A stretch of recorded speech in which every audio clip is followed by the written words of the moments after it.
할렐루야. 오늘도 수요 기도에 참여한 여러분 환영하며 축복합니다. 오늘도 말씀으로 기도하는 이 시간, 말씀 속에 살아계신 주님을 만나고 기도의 능력을 체험하는 은혜가 있기를 주님의 이름으로 축원합니다. 오늘은 열왕기하 16장의 말씀으로 하나님 눈치만 봅시다 라는 제목으로 은혜를 나누고자 합니다. 지난 시간에 북이스라엘의 상황은 한 달짜리 왕, 때로는 6개월짜리 왕, 2년짜리 왕, 계속해서 쿠데타가 일어나게 되면서 북이스라엘 상황은 아주 파국으로 치닫고 있었죠. 반면에 그 당시 남유다 쪽은 어땠을까요? 우시야 왕이 한센병으로 이제 별궁에 거하게 되면서 그 아들 요담이 갑작스럽게 나라를 통치하게 되었는데요. 그런데 그 요담이 나라를 아주 잘 통치했습니다.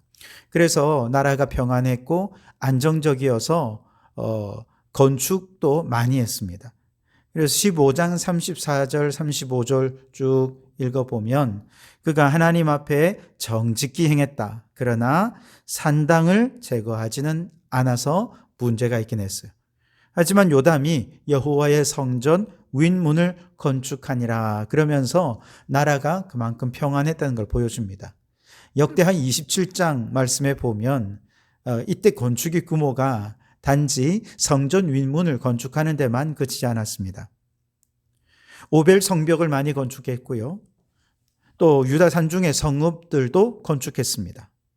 숲을 가운데 견고한 진영과 망대들을 건축하기도 하는 등 건축의 규모가 꽤나 컸습니다. 게다가 암몬과 싸워 이겨서 조공을 받을 정도로 나라가 강해졌죠.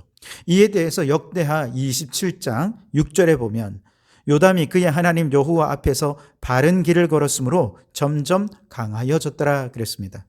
자, 문제는 국내적으로는 이렇게 평안하고 점점 강성해 갔지만 국제 정세가 심상치 않았다는 사실입니다. 고대 근동의 패권이 점점 신흥 강대국이었던 아수르로 넘어가던 이 격동기에 아수르 왕 디글랏빌레셀 3세가 세력을 확장하면서 주변 나라들을 계속 위협합니다.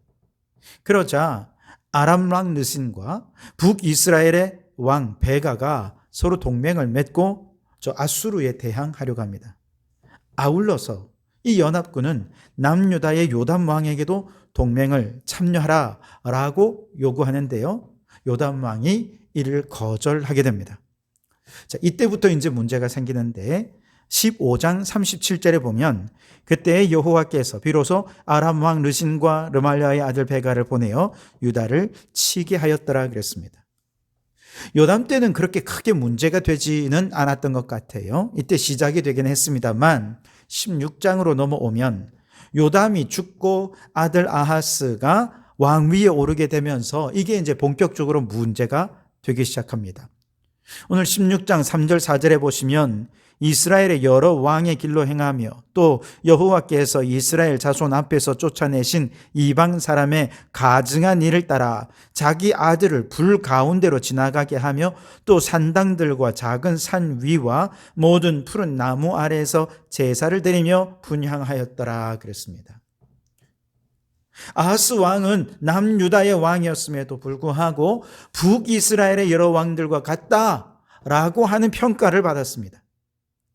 그리고 단순한 우상숭배를 넘어 하나님이 가장 가증스럽게 여기는 제사인 아들을 제물로 바치는 인신제사까지 행하면서 이방 종교에 빠져 있게 됩니다.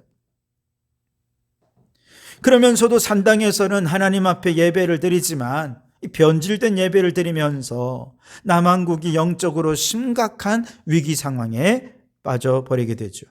이런 상황에서 하나님의 징계의 도구로서 아람 왕 르신과 이스라엘 왕 베가가 연합하여 다시 예루살렘을 쳐들어왔고 아하스 왕은 이것을 능히 감당하지 못하는 상황이 되죠. 이사야 7장 6절에 보면 바로 이 두 연합군이 아하스를 왕위에서 몰아내고 아수르에 반대하는 자신들의 꼭두각시 왕을 세우기 위해 예루살렘을 포위하고 총공격을 감행하게 됩니다. 이사야 7장 6절은 이렇게 기록하는데요. 우리가 올라가 유다를 쳐서 그것을 쓰러뜨리고 우리를 위하여 그것을 무너뜨리고 다부엘의 아들을 그 중에 세워 왕으로 삼자 하였으나 이 다부엘의 아들이 바로 아수르에 반대하는 자신들의 꼭두각시 왕이라고 생각한 것이었죠. 남유다로서는 절체절명의 위기의 상황에 처했습니다. 바로 이때 중요한 것은 이 두 연합군이 남유다를 쳐들어오게 된 원인이 무엇인가? 이 전쟁의 성격을 어떻게 규정할 것인가? 이것에 따라서 아하스 왕의 선택도 180도 달라지게 되어 있습니다. 만약에 하나님이 자신들의 죄에 대해 징계하는 의미로 이 연합군을 우리에게 보내셨다라고 믿는다면 당연히 그들은 회개하며 하나님께 돌아오겠죠.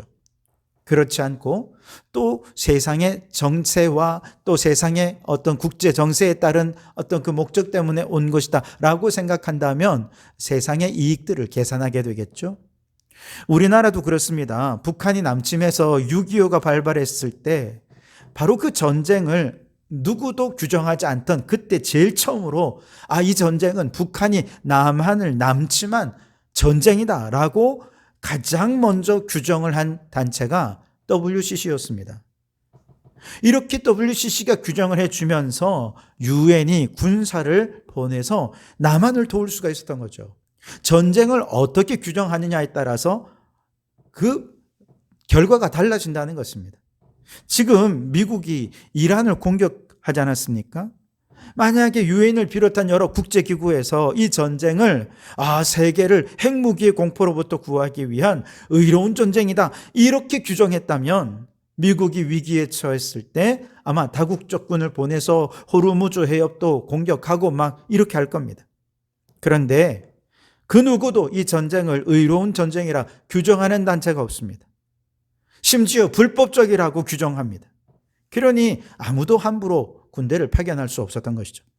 자, 말씀드린 대로 아하스 왕이 만약에 이 전쟁을 하나님이 남유다의 죄악에 대해 징계하기 위해 하나님께서 보내신 전쟁이다라고 여긴다면 100% 회개하죠. 하나님께로 돌아가는 것에 온 힘을 기울일 것입니다. 그런데 안타깝게도 아하스 왕은 이건 하나님과 아무 상관없고 그저 국제관계 안에서 벌어진 패권전쟁이다 이렇게 생각한 거죠. 그렇다면 이걸 패권전쟁으로 규정했을 때 그의 선택은 둘 중 하나입니다. 아람과 북이스라엘의 연합군을 선택할 것이냐 아니면 패권 국가로서 급부상하고 있는 아수르 편을 들 것이냐 둘 중 하나죠. 아하스 왕은 일단 이 전쟁을 하나님이 일으킨 하나님의 전쟁으로 여기지 않았습니다.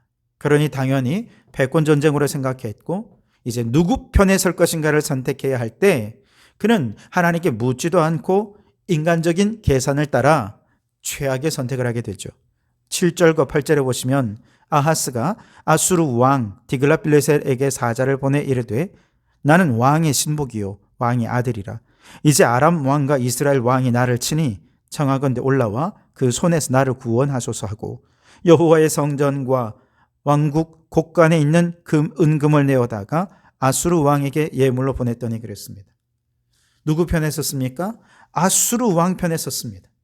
그러면서 이 전쟁에 아수르 왕을 끌어들이기 위해 왕궁과 성전에 있는 모든 보화를 다 긁어서 아수르 왕에게 도움을 간청했습니다. 이것이 뼈아픈 실책이었죠. 여러분, 우리의 인생에 닥친 고난에 대해 우리가 어떻게 해석하느냐에 따라 우리의 행동이 달라질 수 있습니다. 신앙이란 무엇입니까? 우리 인생에 대한 하나님 중심의 해석입니다.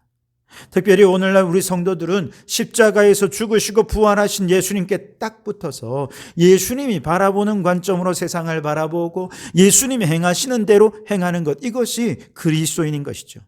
전도란 뭐냐? 예수님의 관점으로 인생을 해석하고 예수님이 행하시는 대로 행하면서 내가 서 있는 이곳에서도 당신이 이 세상을 한번 바라보십시오. 내가 서 있는 예수님의 관점에서 이 세상을 바라보고 이 세상을 이렇게 해석하면 이전과는 전혀 다르게 세상을 바라볼 것입니다. 그리고 그들은 내 옆으로 그리스도의 곁으로 초대하는 것, 이것이 전도인 것이죠. 그런데 그렇게 예수님 곁에 서려면 먼저 우리 믿는 자들이 세상을 바라보고 예수님과 함께 행동하는 삶의 모습이 적어도 세상 사람들이 볼 때 특별한데, 매력적인데, 나도 그 곁 한번 서보고 싶은데, 라고 생각하게 만들어야 하지 않겠습니까? 그래서 내가 선 예수님의 자리에서 세상을 해석하고 바라보는 그 자체가 과거와 단절하고 새로운 신앙적인 가치관에 자신을 헌신하도록 하는 것이 되어야 하지 않겠습니까? 이것이 전도인 것입니다. 여러분, 오늘 우리가 인생에 닥친 고난을 성경적으로 해석하고 있습니까? 인간적인 계산과 판단을 뛰어넘어 예수님이 바라보시는 관점으로 고난을 바라본다면 우리 중 누군가는 고난을 통해 회개하며 주님께 돌아가게 될 것입니다. 혹 누군가는 고난을 통해 귀로만 듣던 하나님을 눈으로 배웠고 더욱 인격적인 신앙, 정금 같은 신앙으로 변화되게 될 것입니다. 그러므로 여러분, 이제 우리가 세상을 바라보는 관점을 성경의 안경으로 바라볼 수 있길 바랍니다. 하나님의 안경을 쓰고 세상의 고난을 성경적인 관점으로, 하나님의 관점으로 규정할 수 있길 바랍니다. 그렇게 우리가 믿음으로 세상을 바라보고 해석하면 우리의 말도 행동도 믿음의 언어, 믿음의 삶으로 변화될 것입니다. 이와 같은 우리의 변화된 믿음의 삶이 믿지 않는 사람들에게 도전을 주어서 그들도 우리처럼 예수님을 믿고 구원받는 역사가 나타날 수 있기를 주님의 이름으로 축원합니다. 이사야 7장에 보면 아하스 왕이 예루살렘의 윗못 수도에 나아가서 이제 수원을 점검하면서 아수르에 항복하고 굴복할 준비를 하고 있을 때 하나님은 이사야 선지자를 보냈습니다. 그때 이사야 선지자가 왕에게 말합니다. 아람 왕과 북이스라엘 왕의 연합군은 그저 연기 나는 두 부직갱이에 불과하니 그들을 두려워하지 마십시오. 무슨 뜻입니까? 아수르 의지하지 말고 하나님 굳게 믿고 저 연합군과 맞서 싸우라는 것입니다. 하나님의 관점으로 이 위기를 바라보도록 새로운 관점을 주고 말씀의 해석을 전해준 것이죠.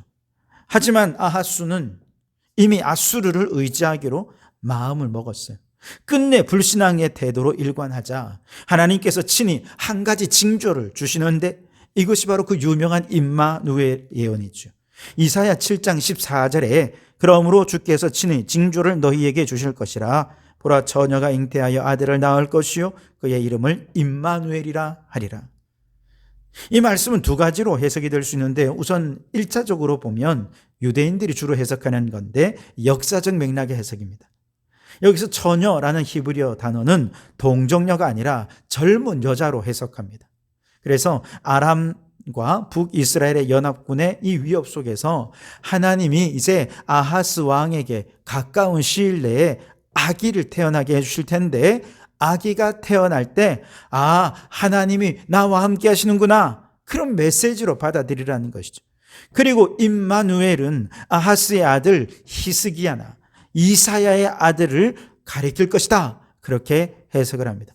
한마디로 당대의 정치 군사적 위기 속에서 태어나는 아기는 하나님이 함께 하심의 증거 임마누엘의 증거가 되고 그렇게 다윗의 왕조는 보존될 수 있을 것이다 이렇게 해석하도록 한 것이죠.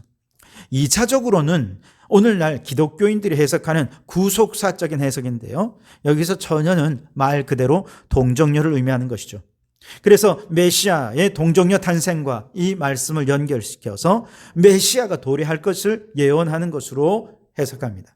다시 말해 임마누엘은 단순히 유다의 정치적 위기 극복에 대한 예언을 넘어서 하나님이 온 인류의 죄를 대속하실 구원자 메시아 그리스도로서 독생자 예수 그리스도를 동정녀의 몸에 탄생한 아기의 모습으로 가장 연약한 모습으로 이 땅에 보내실 텐데 바로 그 강보에 쌓여 구유에 누워있는 아기가 임마누엘 하나님이 우리와 함께 하신다는 표적이 될 것이다 라고 예언을 한 것이죠. 바로 이런 해석을 가지고 오늘 본문의 상황을 적용해 보면 지금 아하스 왕은 눈에 보이는 세상의 왕, 저 아수르 왕을 자신의 구원자로 이해하고 선택하고 그것을 의지하려 하지만 하나님은 아니라는 것입니다. 영원하고 참된 구원자인 메시아를 동정녀의 몸에 탄생하게 하실 터이니 아수르 의지하지 말고 메시아를 의지하고 하나님 바라보라는 것입니다. 만약 아하스 왕이 이 임마누엘의 예언을 믿고 아수르를 선택하는 것이 아니라 하나님을 의지하며 장차 올 메시아를 대망했다면 아마도 역사는 완전히 달라졌을 것입니다.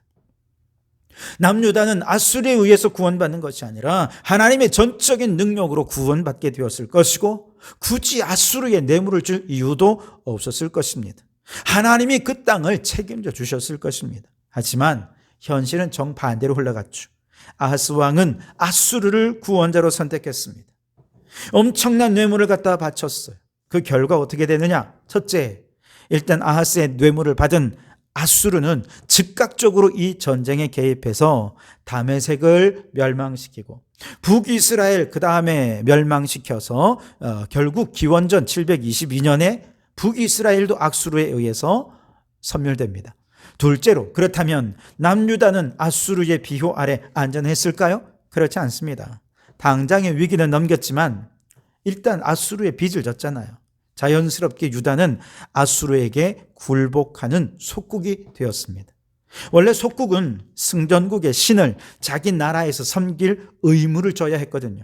그래서 오늘 16장 10절 이하의 말씀에 보면 아하스는 아수르 왕을 만나기 위해 다메섹에 갔다가 그곳에서 이방신을 섬기는 제단을 보고 예루살렘 성전의 똑같은 구조와 제도와 양식을 그대로 그려서 제사장 우리아에게 보여주고 만들어라 명령하고, 그리고 그와 동시에 성전의 구조도 임의로 바꿉니다. 14절에 보면 성전 앞에 있던 놋제단을 제단의 북쪽에 갖다 놓고 놋제단이 있던 곳에 새 제단, 다메섹의 제단을 두었습니다.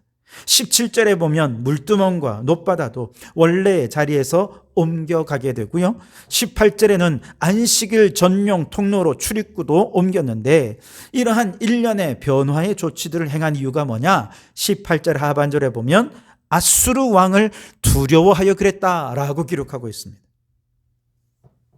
여러분, 아하스 왕은 아수르 왕이 두려워서 이 모든 일련의 조치들을 행했지만 성전의 배치, 구조, 모든 것을 뜯어고치고 바꾸고 했던 이 모든 것은 사실 하나님의 절대 권위에 도전한 것이기도 했습니다. 여러분, 처음에 모세가 성막을 만들어 세우고 그 안에 제단과 필요한 일체의 것들을 갖출 때 모세는 애굽에서 본 어떤 제단의 크기나 양식을 염두에 둔 게 하나도 없습니다. 하나님께서 시내산에서 보여주신 식양대로 모든 것을 말씀대로 순종했습니다.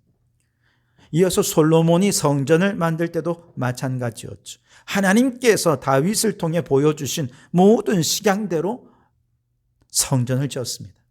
그리고 하나님께서는 성전 내부의 구조와 배치, 기구의 모양 하나하나에 특별한 의미를 부여해 두셨고, 그 의미와 목적에 가장 부합하고 질서 있고 조화롭게 성전을 만드시고, 내가 이곳에 내 눈을 두고 내 마음을 두리라, 그러면서 하나님께서 그곳에 임재하셨던 것 아닙니까?